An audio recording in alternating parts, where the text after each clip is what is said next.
Hai rekan-rekan, perkenalkan nama saya Setki Agung Rukmana. Saya adalah seorang dokter umum. Pernahkah Anda mendengar keluhan dari seorang anak, "Mah, Pah, telingaku sakit." Atau mungkin di jam 1-2 pagi tiba-tiba anak rewel megangi telinga, atau mungkin nangis, atau mungkin langsung ngeluh, "Telinga saya sakit, telingaku sakit." Kemudian tiba ke dokter jam 2 pagi, dokter bilang bahwa ini ternyata telinganya radang, anak mengalami radang telinga. Nah, apa yang dimaksud radang telinga ini? Ya, di sini saya akan menjelaskan tentang otitis media akut atau nama lainnya radang telinga tengah.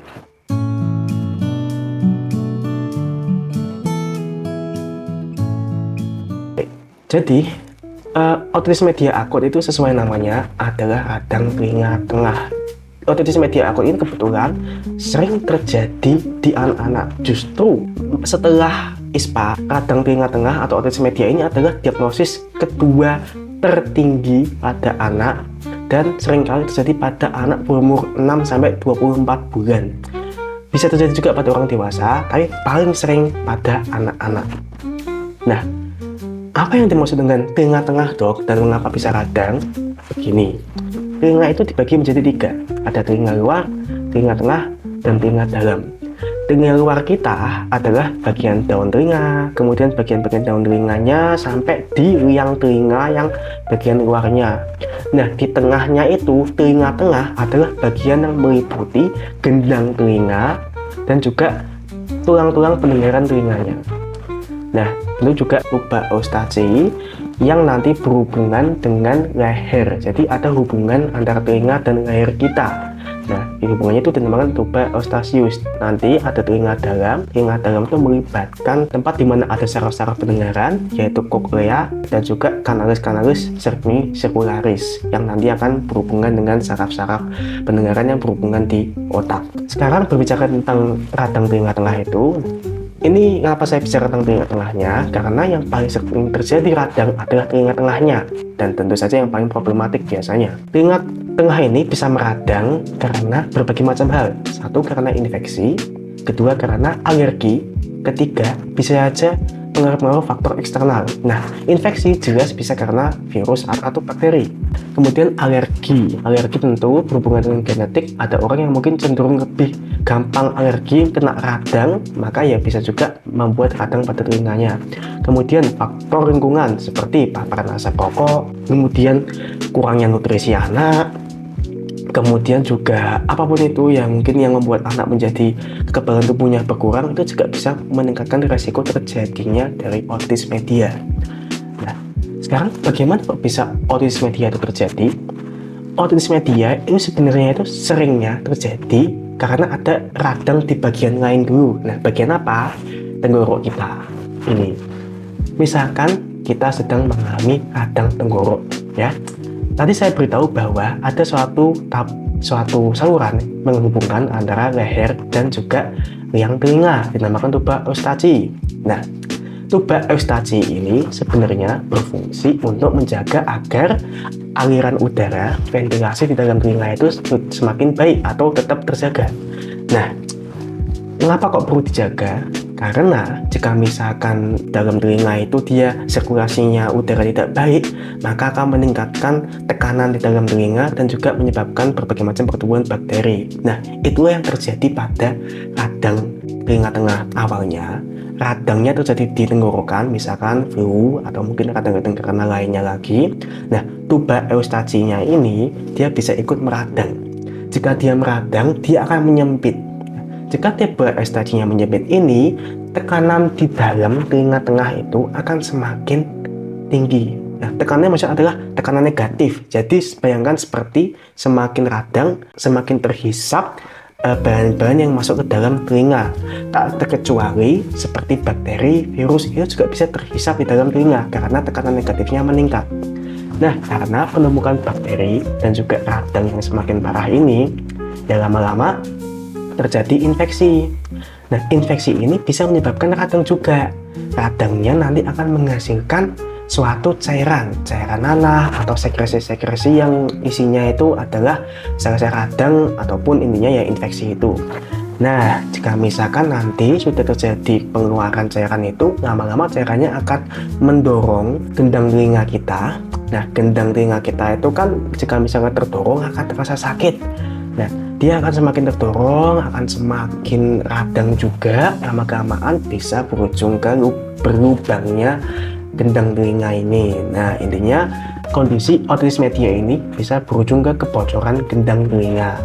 Nah, itulah mengapa di peradangan telinga tengah ini ada berbagai macam tahapnya. Awalnya tahapnya itu hanya ada peradangan, hanya hiperemis atau hanya kemerahan di dalam yang telinga.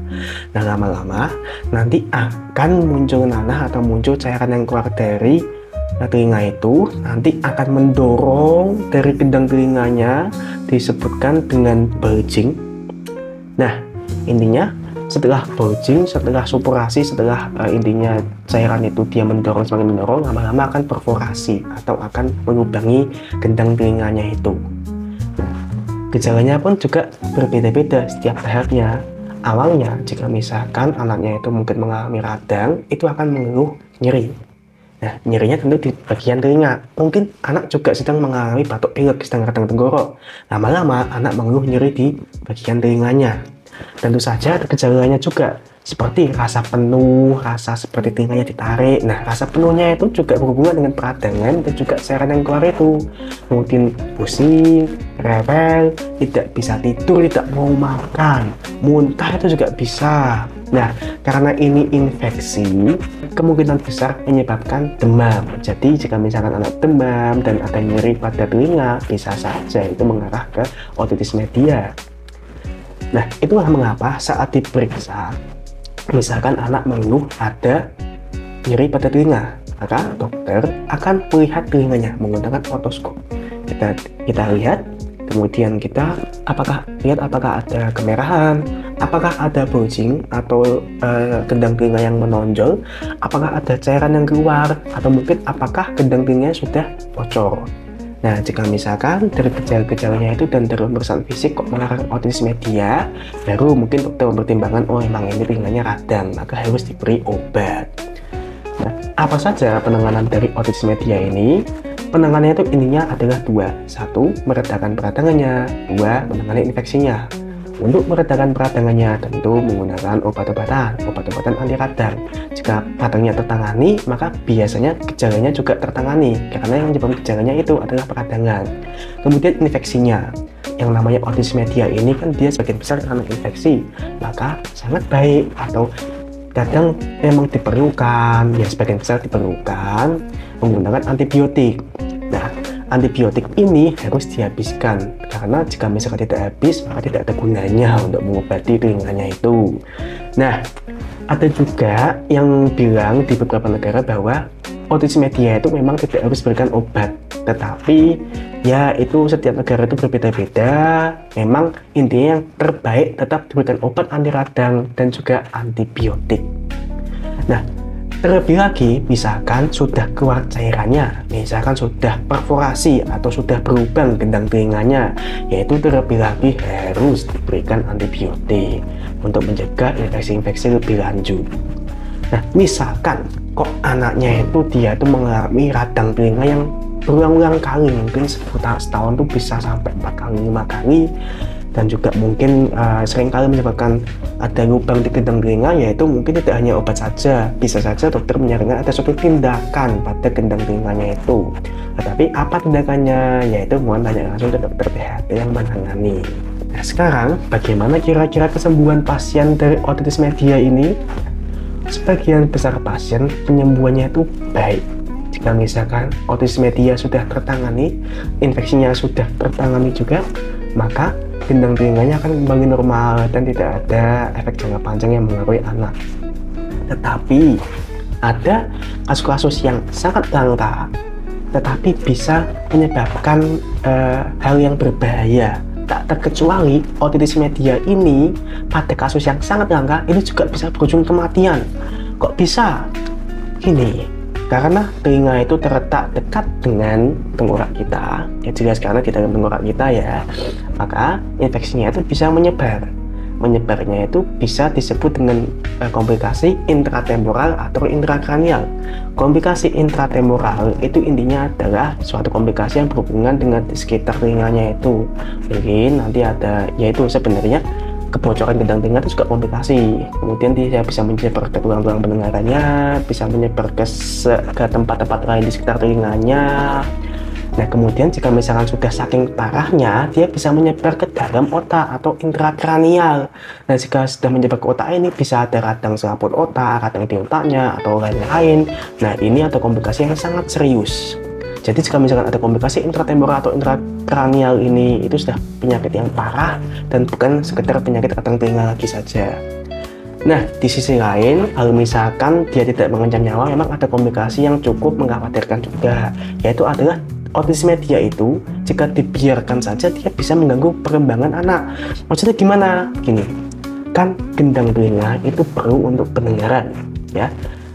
Ya, anak di umur 6 sampai 24 bulan yang rentan terjadi peradangan gendang telinga ini, itu kan dia juga sedang belajar untuk berbicara. Untuk bisa berbicara, maka perlu mendengar. Itulah mengapa anak mendengar itu penting untuk mendukung kemampuan dia belajar berbicaranya. Bagaimana dia bisa mendengar jika misalkan dia sering terkena penyakit autisme dia? Autisme dia ini kan dia bisa menyebabkan susah untuk, ya ininya gangguan pendengaran juga. Dia menjadi mungkin butek, mungkin dia juga rasa penuh dan macam-macam, membuat anak menjadi tidak nyaman untuk mendengar suara-suara.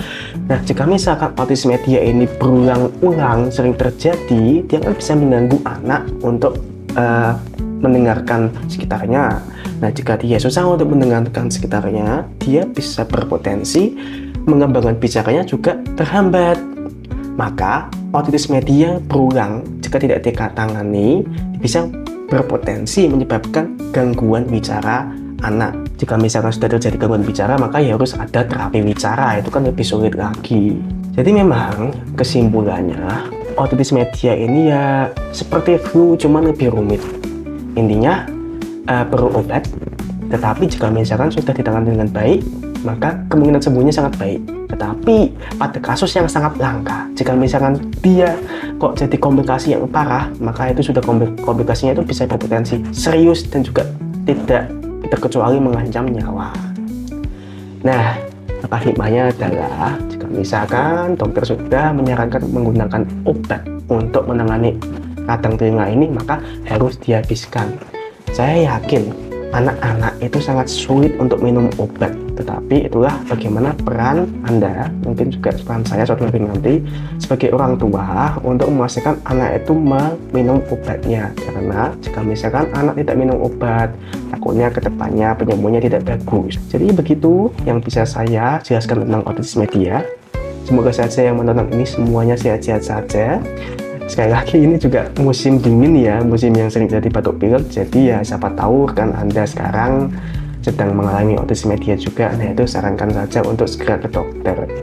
Saya Setia Gurukmana dan sampai jumpa lagi di video berikutnya.